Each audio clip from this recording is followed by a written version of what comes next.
Estou de volta aqui com o CBN Vitória nesta terça, 1º de abril, né, de 2025, data que ficou conhecida mundialmente como o Dia da Mentira. E a gente está até brincando com vocês que tem aquelas mentirinhas que todo mundo conta em algum momento aí do dia. Vou relembrar algumas das deixas aqui que estão participando da enquete, tipo... Já tô chegando, mas nem saí de casa ainda. Nem saí de casa ainda. Isso é mentira, tá? Quem não se atentou para isso, isso é mentira. Não fui eu. Não fui eu que tirei o copo, quebrei o copo, né? Já qualquer tem outro coisa. Compromisso. Hoje eu não posso e nunca minto. E nunca minto também. Só que, gente, né, tirando a brincadeira, mentir é uma coisa muito séria. E quando você começa a mentir em excesso, né, a gente começa a pensar em transtornos. Quem conversa conosco sobre este assunto agora é o PhD, pós-PhD em neurociências, o Fabiano de Abreu, um dos nossos convidados desta manhã aqui no CBN Vitória. Vamos falar um pouco sobre mentira, Fabiano? Olá, tudo bem? Bom dia. Bom dia, seja bem-vindo aqui ao nosso CBN Vitória. Vamos falar a verdade sobre essa mentira, né? Vamos falar a verdade. Só a verdade prevalece aqui. Mas quem nunca, né? Até te pergunto, Fabiano, quem nunca tá atrasado e fala, já tô chegando? Depende da criação. Eu sempre fui, por exemplo, muito certinho. Eu acho que pode ser pelo meu pai, pela minha mãe, mas eu sempre treinei e eduquei meus filhos com a frase que fala a verdade não merece castigo. Inclusive, se eles falassem a verdade em alguma besteira que fizessem, eu não castigava. Não era o mesmo castigo. E aí fazia com que a verdade prevalecesse. É isso aí. Por que a gente mente, então?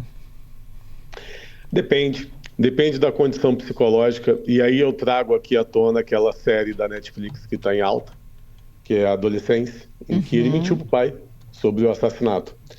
Né? Ou seja, a pessoa que ele podia mais confiar e contar, que era o pai dele, ele poderia ter falado a verdade ali nos bastidores, né?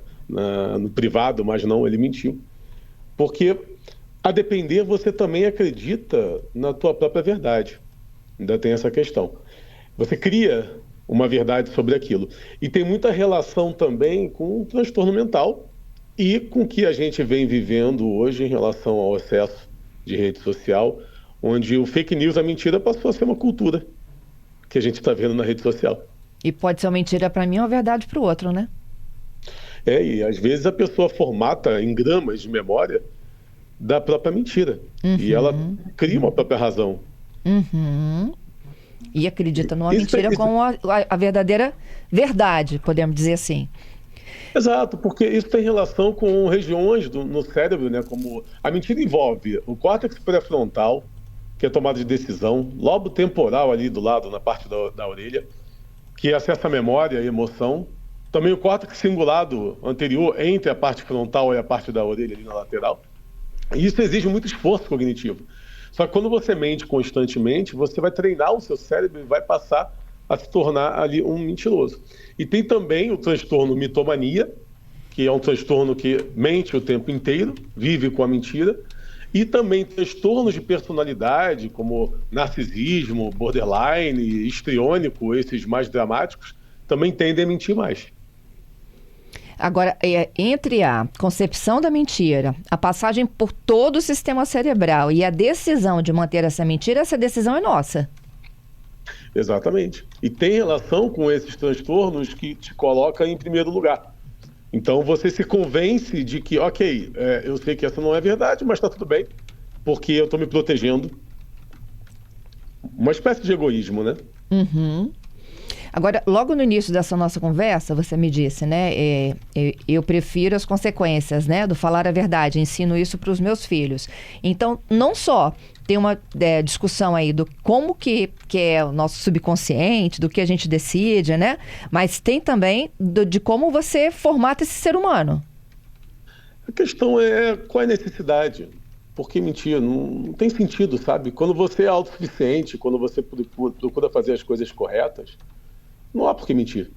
Não faz sentido. Então, isso como eu educo meus filhos, claro, eu tenho um filho de 5, um de 1 ano e meio, uma de 15. Então, são faixas etárias diferentes. Meu filho de 5 anos, por exemplo, na primeira vez que ele contou uma mentirinha, Eu falei para ele, não tem necessidade, filho. Você fala a verdade e o papai vai te ajudar dentro da verdade. Mas se você fala mentira, teu pai vai ficar chateado com você. Sem dúvida alguma. Agora, Fabiano, existem pessoas que mentem mais, que mentem menos e aquelas que decidem não mentir, não é isso? Exato. A gente tem que avaliar a mentira e a circunstância, porque quando a mentira advém de um transtorno mental, é mais complexo. Então, por exemplo, uma vez eu fiquei batendo papo com uma pessoa com esquizofrenia e pronto, ela mentia o tempo todo, mas na verdade aquilo é uma realidade do cérebro dela. Ele não acredita que esteja mentindo, ele realmente está vendo, está vivenciando aquilo, então existe uma verdade. E aí quando você compara a pessoas mais narcísicas, por exemplo, com um transtorno de personalidade dramático, que está enquadrado nesses que eu mencionei, ela tem ali uma consciência sobre a mentira, mas ela acha que está tudo bem, porque ela está se protegendo, está prevalecendo e pronto. E o problema é quando cria a própria razão sobre a mentira e você passa até a acreditar na própria mentira. É que está o problema. E aí é um transtorno, é um problema cerebral.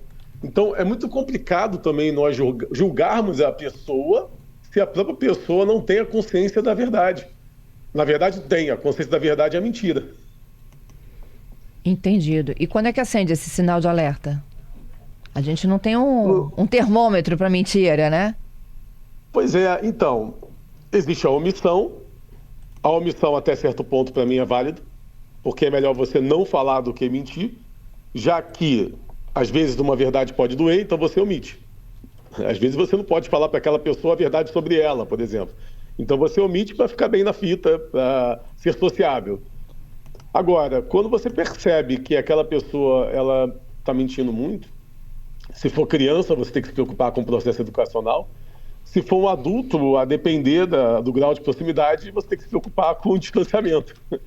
Porque se aquela pessoa não é um familiar, não é alguém que você tem que conviver e mente o tempo todo, então é melhor não conviver. E para isso tem tratamento? Tem tratamento, né? Para todo transtorno mental tem tratamento, mas a gente sabe que quando o cérebro é plástico. Então, se você, através da neuroplasticidade, modifica o seu cérebro, então, para você reverter a situação é mais trabalhoso, exige habilidade, exige vontade. O problema é que esses transtornos, por exemplo, borderline, narcisismo, histriônico, são pessoas que não acreditam ter problema. Essa é a maior dificuldade.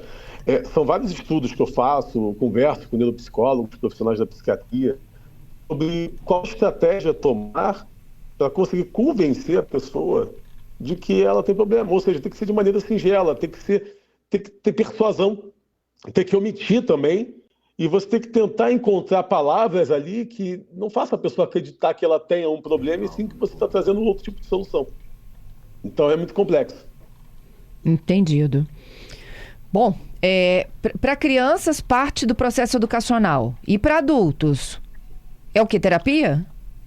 Para adultos é terapia, não tem como. Se a pessoa... É que eu digo, o problema é você convencer essa pessoa. Você não vai falar, olha, se você mente muito, vou fazer um tratamento. Até porque ou está dentro desses traços de personalidade, desses transtornos mentais, ou pode ser um mitomaníaco, que é uma coisa mais grave relacionado à mentira em si, né? Ou pode ser ali um hábito, uma cultura formatada em que a solução é mais fácil. Mas aí basta um amigo mais próximo comentar, um familiar comentar, poxa, tenta reverter essa situação, não é legal, é perceptível, dá aquele toque, olha, dá para perceber, porque não existe mentira infalível, você percebe. E quando você estuda, por exemplo, eu estudei neurolinguística, através da neurolinguística é muito fácil você perceber quando a pessoa está mentindo, ela tem comportamentos involuntários, ela tem mudança no tom da voz, ela tem meios que vão te demonstrar que ali aquilo falta com a verdade. Tanto é que os equipamentos de detector de mentira fazem isso, né? Fazem e muito bem, por sinal.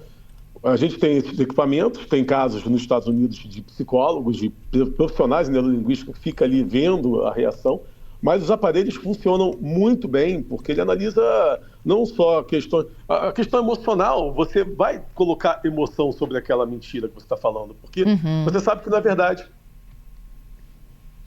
Fabiano? Sim, estou aqui.